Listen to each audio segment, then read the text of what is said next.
အားလုံးပဲမင်္ဂလာပါဒီဗီဒီယိုလေးမှာတော့ကျွန်တော်တို့ Messenger သုံးတဲ့သူတိုင်းတည်ထားတဲ့ Messenger setting လေးတွေအကြောင်းကိုပြောပြပေးမှာဖြစ်ပါတယ်အဲ့တော့ Messenger setting အကြောင်းလေးတွေကိ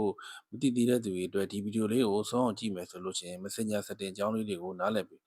်သွားမှာဖြစ်ပါတယ်အဲ့တော့ဗီဒီယိုလေးကိုမစခင်မှာကျွန်တော်ရဲ့ YouTube channel လေးကို Subscribe မလုပ်ရသေးဘူးဆို Subscribe လေးလုပ်ပေးသွားပါဦးလို့မေတ္တာရပ်ခံပါတယ်ကျွန်တော်အရင်ဦးဆုံး Messenger setting လေးတွေကိုသိရဖို့အတွက် Messenger လေးကိုအရင်နှိပ်ဝင်လိုက်ပ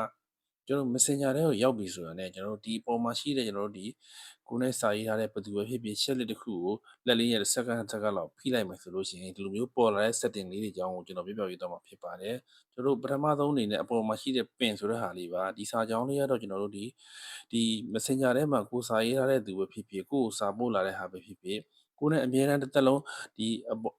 အပေါ်ဆုံးမှာထားခြင်းနဲ့အောက်ရောက်သွားခြင်းဆိုလို့ချင်းကိုလုံးမဲ့အကောင့်လေးကိုလက်နဲ့တစ်စက္ကန့်လောက်ဖိလိုက်ပါဖိသွားရင်လိုမျိုးပင်ဆွဲဟာလေးကိုနှိပ်လိုက်ပါဒါဆိုလို့ရှိရင်ဒီအကောင့်လေးကကျွန်တော်အခုများ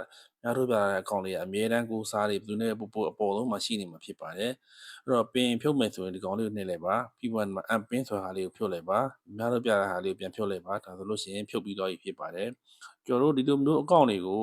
ပင်ထောက်လို့ရတယ်လို့အထဲထဲမှာသူပို့လာတဲ့စာတွေကိုပဲဖြစ်ဖြစ်ကျွန်တော်တို့ဒီလိုမျိုးအထဲထဲမှာသူပို့လာတဲ့စာတွေကိုပဲဖြစ်ဖြစ်ကျွန်တော်တို့ဖုန်းနံပါတ်တွေပဲဖြစ်ဖြစ်လက်နေနဲ့ပင်ထောက်ချင်တယ်ဆိုရင်ဒီလိုမျိုးလက်နေနဲ့ဆက်ဆက်ကတော့ပြီးလိုက်ပါပြီးသွားရင်ဒီမှာရှိတဲ့ဒီပင်ဆိုတဲ့ဟာလေးကိုနှိပ်လိုက်ရပါပြီဗျအဲ့တော့ခုနကကျွန်တော်ပြောတဲ့ဒီပထမ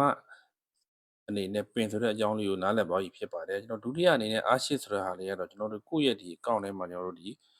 လိုမျိုးကိုယ့်ရဲ့ Messenger ထဲမှာအကောင့်တစ်ခုခုကိုကျွန်တော်မတွေ့ချင်မမြင်ဘူးဆိုလို့ရှိရင်ကျွန်တော်ဒီ Messenger ထဲမှာကိုယ့်ရဲ့ဒီအကောင့်တစ်ခုခုကိုမမြင်ချင်ဘူးတွေ့ချင်ဘူးဆိုလို့ရှိရင်ဒီကောင်လေးကိုကျွန်တော်တို့ဖိလိုက်ပြီးရင်ဒီ archive ဆိုတာဟာလေးကိုနှိပ်လိုက်ရင်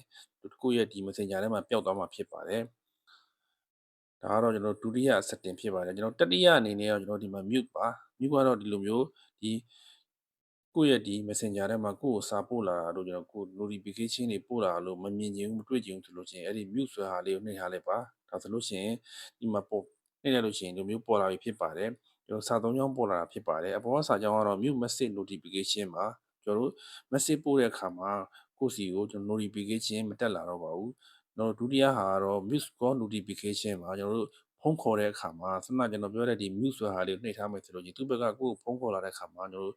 call ဒီ message တွေပြပေးမှာမဟုတ်တော့ပါဘူးဒီအောက်ဆုံးဟာကတော့ mute message and call notification ပါဒီကောင်ကတော့ကျွန်တော် message တွေပို့တာရောကျွန်တော်ဖုန်းခေါ်တာဖြစ်ဖြစ်အဲ့လိုမျိုး mute ကိုနှိပ်ထားလိုက်မယ်ဆိုလို့ရှိရင်ကိုယ့်ရဲ့ messenger မှာပြပေးမှာမဟုတ်တော့ပါဘူးဒါကဒီ mute ဆိုတဲ့အကြောင်းအရာလေးကိုပြောပြပေးတာဖြစ်ပါတယ်အဲ့လိုမျိုးလုပ်ရှင်တယ်ဆိုရင်ဒီကောင်လေးကိုနှိပ်ပြီးလုပ်လို့ရပါတယ်ဒါကဒီနံပါတ်3ရှက်အနေနဲ့ပြောပြတာဖြစ်ပါတယ်နံပါတ်4ရှက်အနေနဲ့ဒီလူကောင်းပုံစံနဲ့ဟာတော့ကျွန်တော်တို့ create group chat with ပါဒါကတော့ကျွန်တော်တို့ဒီကောင်လေးကိုနှိပ်လိုက်မယ်ဆိုလို့ရှိရင်ကျွန်တော်တို့ဒီမှာကျွန်တော်တို့ကိုနဲ့ Messenger မှာ group ဖွဲ့ပြီးတော့စကားပြောနေတဲ့အခါမှာဒီလိုမျိုးတွေအကောင်လေးကိုနှိပ်ပြီးတော့ကိုပြောမဲ့လူလေးတွေကိုအမှန်ကြီးလိုက်ပေးပြီးတော့ဒီပေါ်မှာရှိတဲ့ create ဆိုတဲ့ဟာလေးကိုနှိပ်လိုက်ရင်ရပါပြီဗျာဒါဆိုလို့ရှိရင်ကိုယ့်ရဲ့ Messenger မှာကိုယ့်ရဲ့ဆွေမျိုးတန်းဝိုင်းနေတဲ့ညီကိုမောင်နှမတွေနဲ့ group ဖွဲ့ပြီးပြောချင်ဒီလိုမျိုးလေးဖွဲ့ပြီးပြောရတာဖြစ်ပါတယ်ဒါကတော့ကျွန်တော်တို့ဒီတော့ပြပြတဲ့ဒီနံပါတ်4ချက်ကိုပြပြပေးရဖြစ်ပါတယ်နံပါတ်5ချက်အနေနဲ့ကျွန်တော်တို့ Messenger ထဲမှာစာပို့တဲ့အခါမှာကျွန်တော်စာအလုံးလေးကျွန်တော်တို့ဒီအဝိုင်းလေးထွက်လာတာကိုလောက်တာဖြစ်ပါတယ်ဒီကောင်လေးကိုကျွန်တော်ဥပမာနံပါတ်5ချက်ဒီကောင်လေးကိုနှိပ်လိုက်ပါမယ်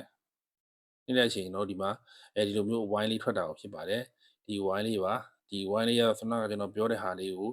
ထုတ်တာဖြစ်ပါတယ်ကျွန်တော်တို့ဒီနံပါတ်6အနေနဲ့တော့ဒီမှာစာအိတ်ပုံစံလေးပါဒီကောင်လေးကတော့ကျွန်တော်တို့ဒီမှာရှိတဲ့ account တစ်ခုခုတွေကပေါ့နော်ဒီ account ကိုကျွန်တော်ဖိလိုက်မယ်ဆိုလို့ရှိရင်ဒီကောင်လေးကိုနှိပ်ထားမယ်ဆိုလို့ရှိရင်ကျွန်တော်တို့ဒီသူ့ရဲ့စာတွေကိုဒါကတော့အမှန်ပေါ့နော်ဒီလိုမျိုးနှိပ်ထားလိုက်မယ်ဆိုလို့ရှိရင် max and week ကိုနှိပ်ထားမယ်ဆိုလို့ရှိရင်ကျွန်တော်တို့သူ့ရဲ့ဒီငှားထုတ်ပြရတဲ့ account ရဲ့ဒီပို့လာတဲ့စာတွေကိုကျွန်တော်တို့ကိုကဖတ်ပြီးသွားတယ်ဆိုရင်တော့သူ့ဘက်မှာမဖတ်ရသေးဘူးဆိုတဲ့ပုံစံမျိုးပေါ်နေတာဖြစ်ပါတယ်ပုံမှန်လင်းပြောရရင်တော့စာခိုးဖတ်တဲ့ဒီ setting လေးဖြစ်ပါတယ် max and week ပါဒါလေးကစာခိုးဖတ်တဲ့ setting လေးဖြစ်ပါတယ်ကျွန်တော်တို့အောက်မှာရှိတဲ့ reset ဆိုတဲ့ဟာလေးကတော့ကျွန်တော်တို့ဒီ messenger ထဲမှာဒီကိုမတွေ့ကျင်တဲ့ account တစ်ခုဖြစ်ဖြစ်ကိုအမြဲတမ်းဖုန်းခေါ်ပြီးတော့စိတ်နှောက်ယှက်ပေးတယ်ဆိုလို့ရှိရင်ကျွန်တော်တို့ဒီလိုမျိုးစက္ကန့်လောက်ဖိပြီးတော့ဒီကောင်လေးကိုနှိပ်လိုက်မယ်ဆိုလို့ရှိရင်ကိုယ့်ရဲ့ account ထဲမှာပျောက်သွားပြီဖြစ်ပါတယ်သူ line တက်ထားကိုလည်းကိုမတွေ့ရတော့ပါဘူးကို line တက်ထားကိုလည်းသူမတွေ့ရတော့ပါဘူးကိုယ့်စီကိုသူဖုန်းခေါ်လို့လည်းမရတော့ပါဘူးကိုကလည်းသူ့ကိုဖုန်းခေါ်လို့မရတော့ပါဘူးအဲ့ဒီကောင်လေးကိုကျွန်တော်ပြန်ဖော်ခြင်းလဲဆိုတော့ကျွန်တော်ဒီဘက်က setting လေးကိုသွားပါ ပြီးတော့ကျွန်တော်တို့ဒီမှာရှိတဲ့ setting တွေဝင်လိုက်ပါ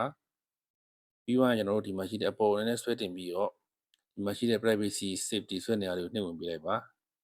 ပြီးရင်ကျွန်တော်တို့ဒီမှာရှိတဲ့ခုနကကျွန်တော်တို့ပြောခဲ့တဲ့နေရာလေးပါ access profile ပါဒီမှာကျွန်တော်တို့လုပ်ခဲ့တဲ့လူဒီမှာလေးပါအဲ့ကောင်လေးကိုကျွန်တော်တွေ့ပါလိမ့်မယ်